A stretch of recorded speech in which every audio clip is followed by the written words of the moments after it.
Good morning, student. In last lecture, we already discussed the curvilinear coordinate system. In that chapter, we already discussed there are three coordinate system: curvilinear coordinate system, cylindrical coordinate system, and third one is the spherical polar coordinate system. Already we discussed in Cartesian coordinate system. It is also called as the rectilinear coordinate system.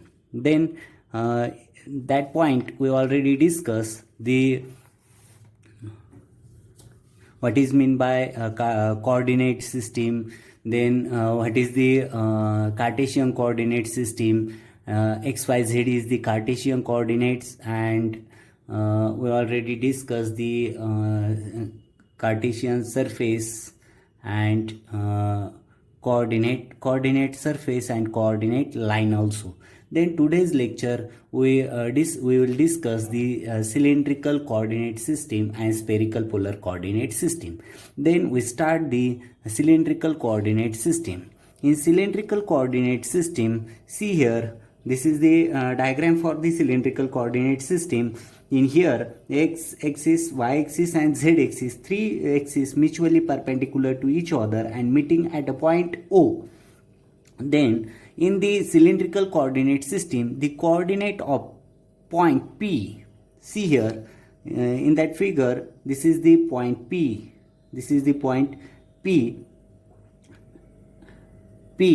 and rho phi z, xyz is coordinate of that P, and rho phi z are the cylindrical coordinate of that point P. That P is on the surface of the cylinder, any point surface on the cylinder, and coordinate of that P point is rho phi z, and this coordinate rho phi z are called as the cylindrical coordinates. Okay, then we discuss one by one. For first, the coordinate rho, coordinate rho. Then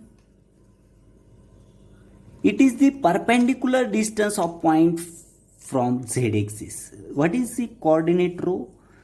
See here, P is the any point on the circumference or surface of the cylinder, and draw the perpendicular bisector on that z-axis. Point P to z-axis, draw the perpendicular bisector, right? That bisect perpendicular distance, which distance? O dash P is equal to rho. That means that coordinate rho is the perpendicular distance of point P to z-axis. Okay, that is O dash P is equal to rho. This is the coordinate rho. Then second one is the coordinate phi. Coordinate phi. It is the angle between, see here in that diagram, this is the phi, angle phi. This coordinate phi means the angle between that x-axis and OQ. Angle between x-axis and OQ. What is the Q? Q is the foot point. Q is the foot of the perpendicular PQ. ह्या diagram मध्ये जर बघितलं, P पासून, P हा काय वरच्या circumference वरचा cylinder वरच्या टॉप सर्कम्फरन्स जो आहे त्याच्यावरती एक पॉइंट घेतलेला आहे P, तिथून तर बॉटमचा सर्कम्फरन्स जो आहे सिलेंड्रिकलचा त्याच्यावरती परपेंडिक्युलर डिस्टन्स अशी ड्रॉ केली तर त्या बॉटमच्या सर्कम्फरन्सवरती Q हा पॉइंट येतो, आणि हा Q जो आहे तो काय झाला? foot of the perpendicular PQ. Q is the point. कशावरती तो? foot of perpendicular of PQ. drop on a XY plane. Okay, the angle phi, ह्या अँगल फायलाच अँगल फाय जो कोऑर्डिनेट फाय जो आहे तो आपण बघितलं एक्स ॲक्सिस आणि ओ क्यू जो आहे त्यांच्यातला हा अँगल आहे तो फाय आपण म्हणतो, त्यालाच कोऑर्डिनेट फाय म्हणतो. आणि ह्या फायलाच phi is also called as the azimuth angle. Azimuth angle. Remember this coordinate phi is also called as the azimuth angle, right? Then third one is the coordinate z. Coordinate z. Coordinate z, right? Coordinate z. Here it is the vertical distance. See in that figure that z axis, vertical distance of point P from xy plane. हा जो आहे this is the x axis, this is the y axis. हा जो आहे बॉटमचा हा x y plane झाला आणि तिथून जे व्हर्टिकल डिस्टन्स आहे that vertical distance of point P, हे पी पॉईंटचं जे व्हर्टिकल डिस्टन्स आहे एक्स वाय प्लेनपासूनचं दॅट डिस्टन्स vertical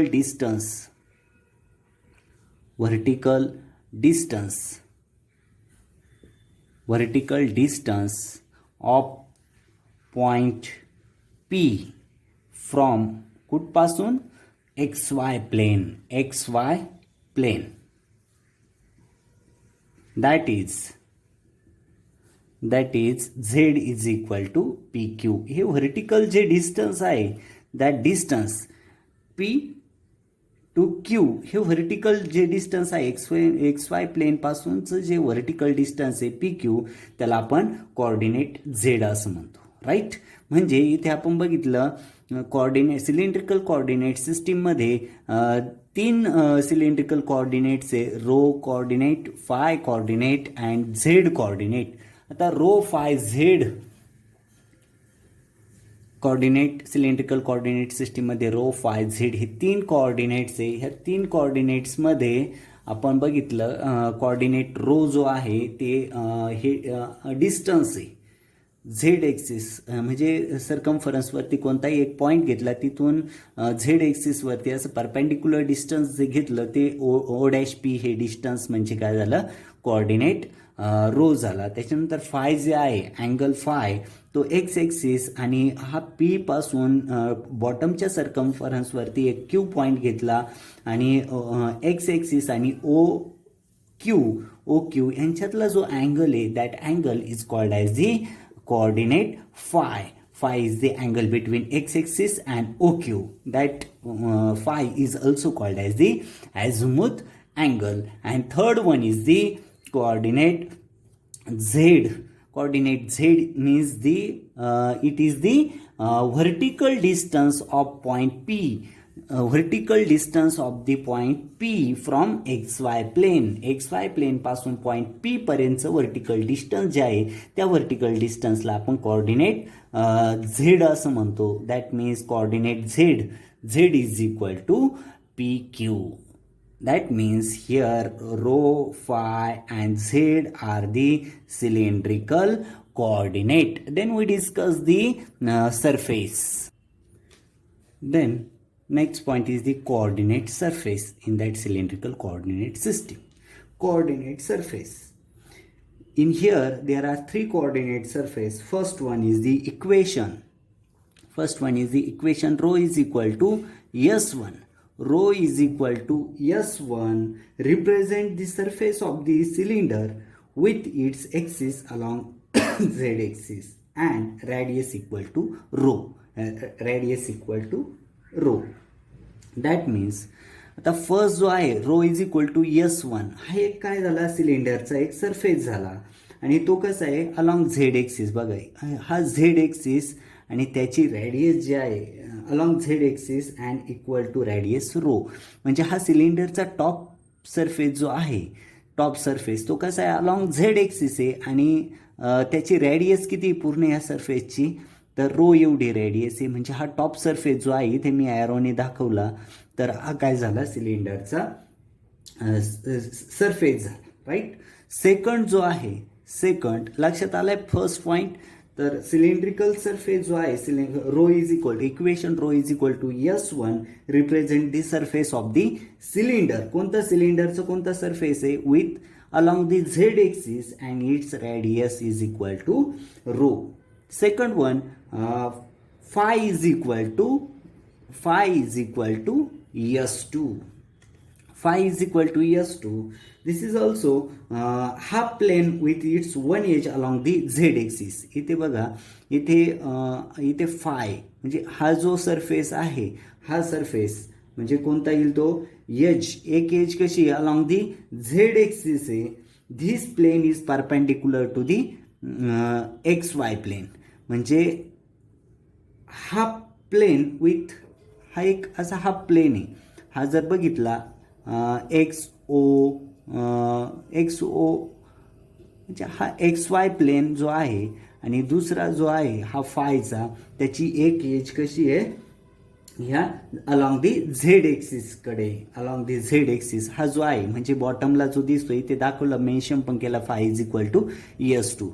हा सेकंड ह्या सिलेंड्रिकल कोऑर्डिनेटचा सरफेस आहे. आणि थर्ड जो आहे, थर्ड इक्वेशन आहे Z is equal to S3. तर Z is equal to S3 ते बघा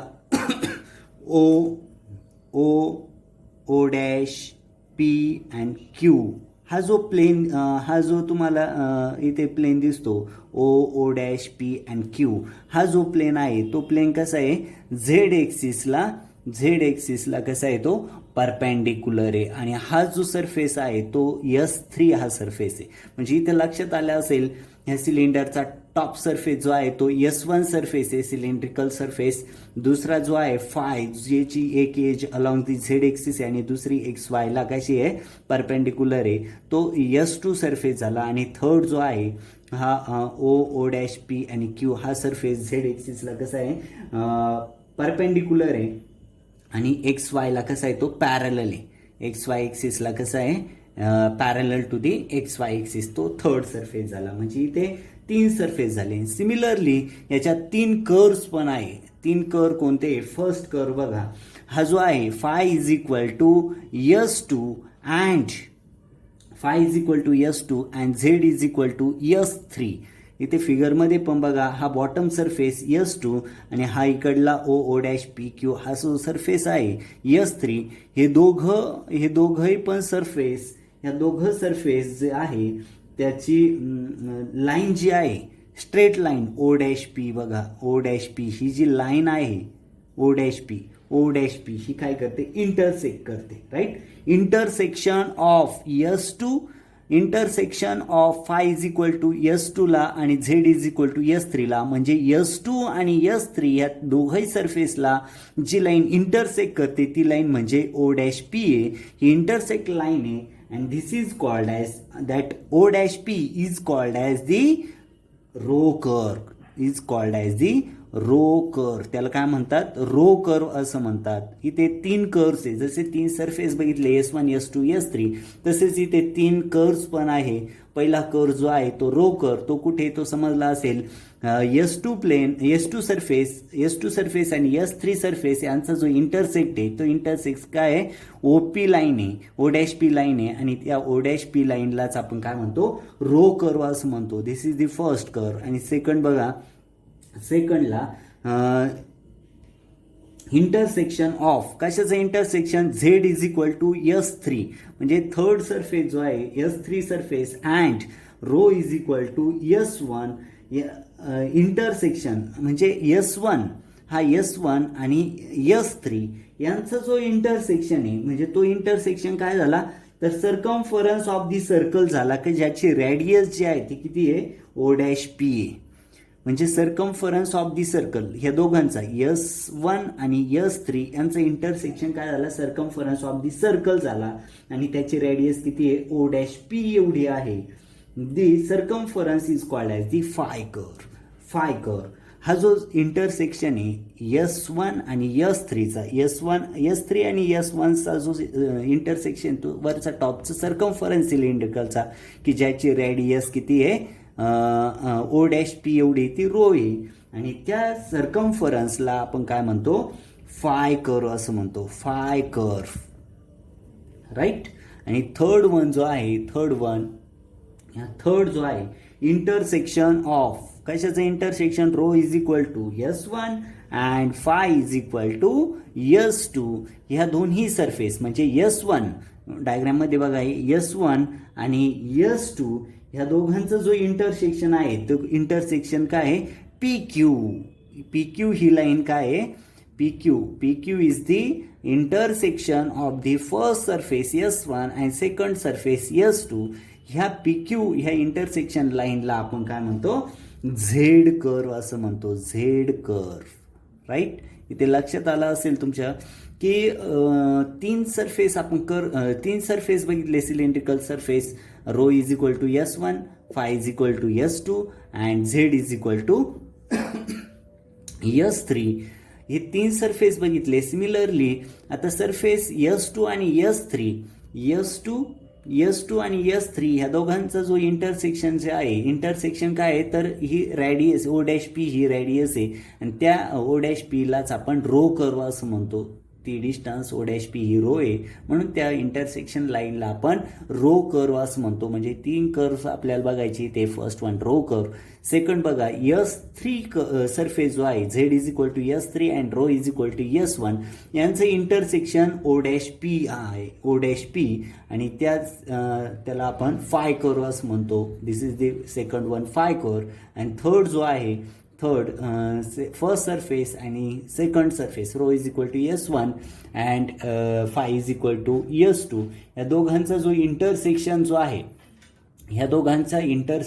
आहे, त्या इंटरसेक्शनला आपण काय PQ हा इंटरसेक्शन आहे आणि त्याला आपण म्हणतो झेड कर्व. म्हणजे सिलेंड्रिकल कोऑर्डिनेट सिस्टीममध्ये आपण बघितलं की रो फाय अँड झेड हे तिघं काय झाले सिलेंड्रिकल कोऑर्डिनेट झाले. त्याच्यानंतर S1 row is equal to S1, नंतर phi is equal to S2 and Z is equal to S3. हे आपण तिघं काय बघितले, तीन सरफेस बघितले आणि त्याच्यानंतर रो कर्व बघितला, रो कर्व, नंतर सेकंड बघितला आपण फाय कर्व आणि थर्ड वन बघितला आपण झेड कर्व, राईट. म्हणजे इथे आपण सिलेंड्रिकल कोऑर्डिनेट समजून घेतले, त्याच्यानंतर सिलेंड्रिकल सरफेस समजून घेतले आणि थर्ड वन आपण सिलेंड्रिकल कर्व जे आहे रो कर्व, फाय कर्व आणि झेड कर्व हे तीनही पण समजून घेतले. नेक्स्ट पॉईंट जो आहे तो नेक्स्ट पॉईंट आपण बघतोय spherical polar coordinate system. Spherical polar coordinate system.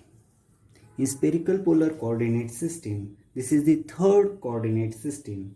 In spherical polar coordinate system, the position of point is fixed by three coordinates. Which three one? R, theta and phi. That means position of the point is fixed by three coordinates. Which one? R, theta and phi. And these are called as the spherical polar coordinate system, right? Then here also we discuss the three coordinate system. First one is the coordinate I, coordinate R. See first figure here, in figure that OP, that distance OP is equal to OP bar is equal to R bar. That means coordinate R means it is the distance of the point P from origin. P point origin पासूनचं जे distance आहे त्याला आपण coordinate R असं म्हणतो. It has dimensions of length. याचे dimensions काय असणार आहे लेंथ. हे डिस्टन्स आपण लेंथमध्ये मेजर करणार म्हणून याचं डायमेन्शन्स काय झालं length, right? Dimensions is the length. The second one is the coordinate theta. Coordinate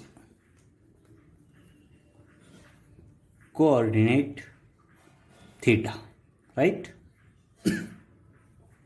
आता थिटा सेकंड फिगर जर बघितली, हा झेड एक्सिस जो आहे म्हणजे हा point P to origin O हे जे डिस्टन्स आहे ओपी डिस्टन्स आणि Z axis the angle between Z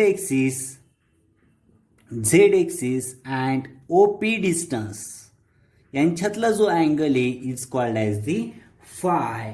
the angle between angle theta is the angle between OP and vertical distance, that means Z axis. It is also called as the याला polar angle पण म्हणतात. That theta is also called as the polar angle. That theta is called as the polar angle. त्याला polar angle पण म्हणतो. That means angle theta is equal to angle ZOP. Okay, and third one is the coordinate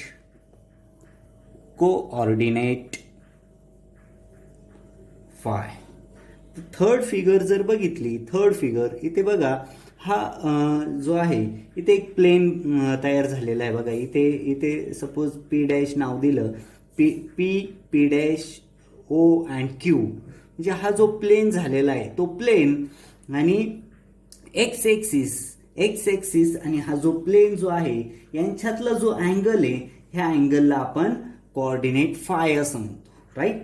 that means the angle between X axis and O Q, the angle between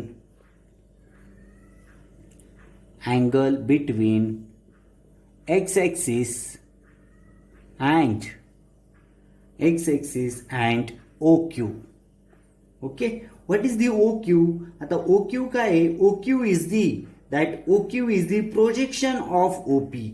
ह्या OP चं काय हा OQ projection आहे हो ना, XY plain. ह्या XY plain वरती ह्या OP चं काय आहे, OP चा हा OQ काय झाला, प्रोजेक्शन झाला.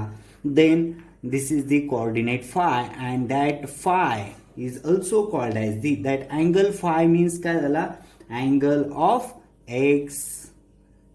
XOQ. See in third figure that angle phi is equal to angle XOQ. Okay, that OQ is the projection of OP of that XY plane. Then this phi is also called as, ह्या फायलाच काय म्हटलं जातं, azimuth angle, right?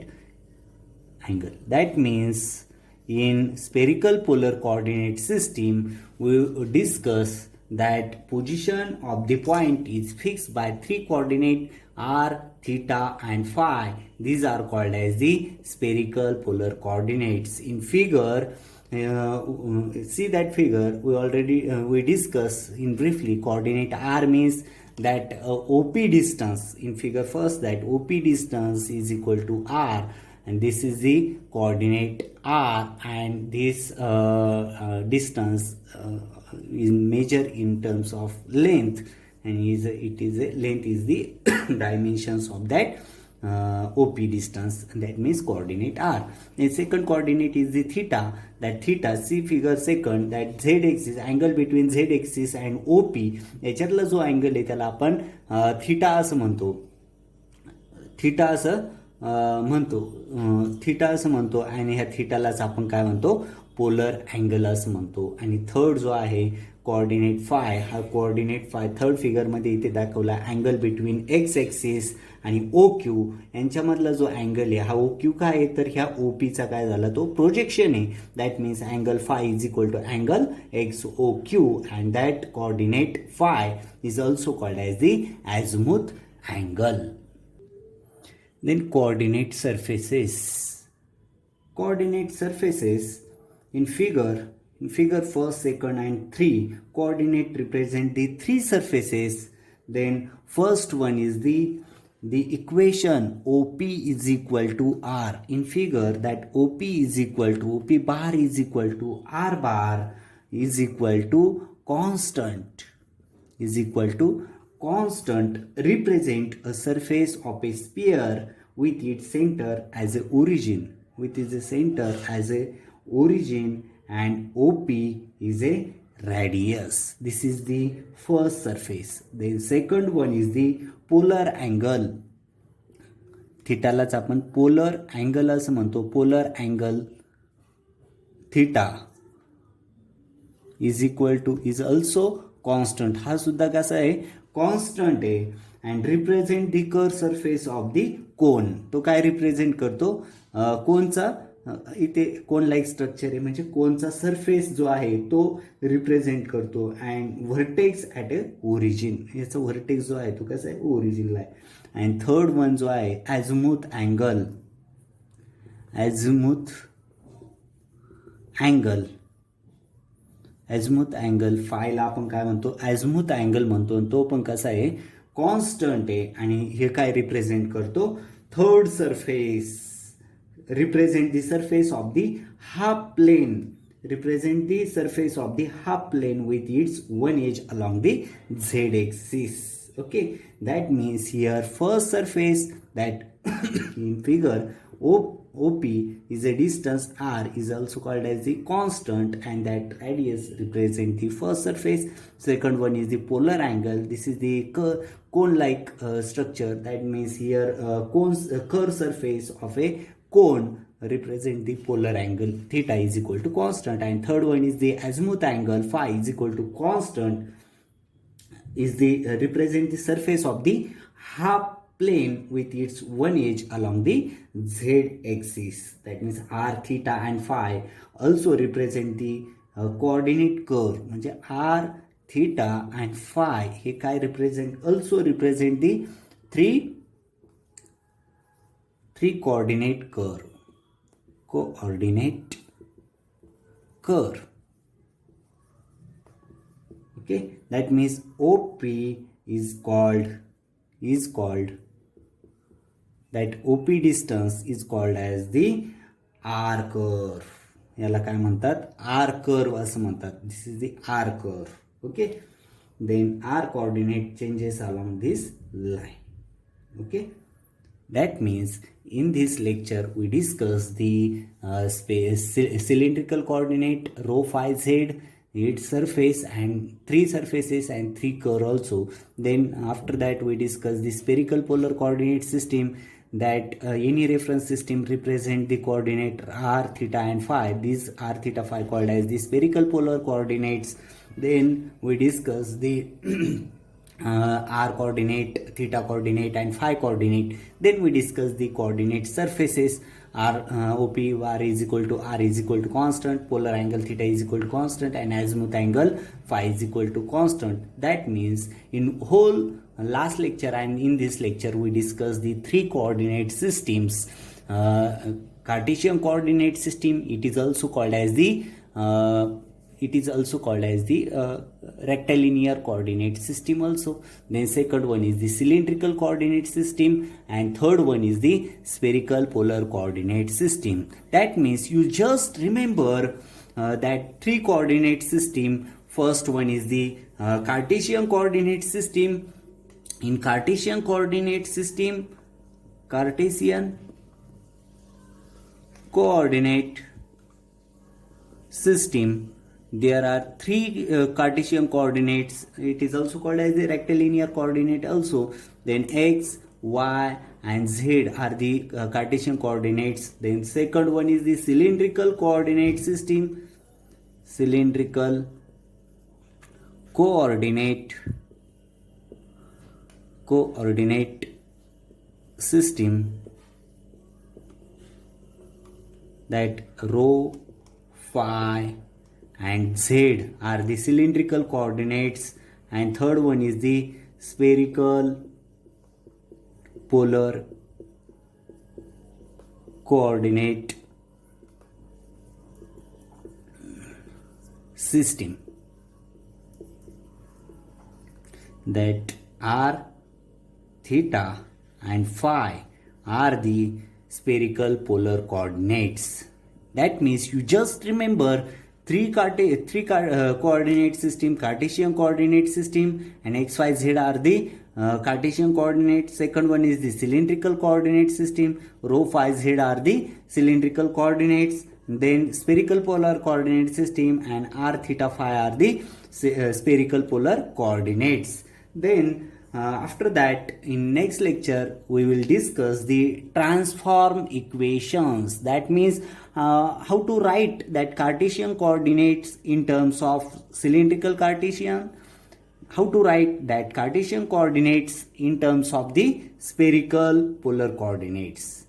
Then similarly, how to write cylindrical coordinate system in terms of the Cartesian coordinate system, how to write the cylindrical coordinate system in a spherical polar coordinate system, and similarly, how to write spherical polar coordinate system in terms of the Cartesian coordinate system, and how to write spherical coordinate system in terms of cylindrical coordinate system. That means how to write x in terms of the rho phi z and r theta phi.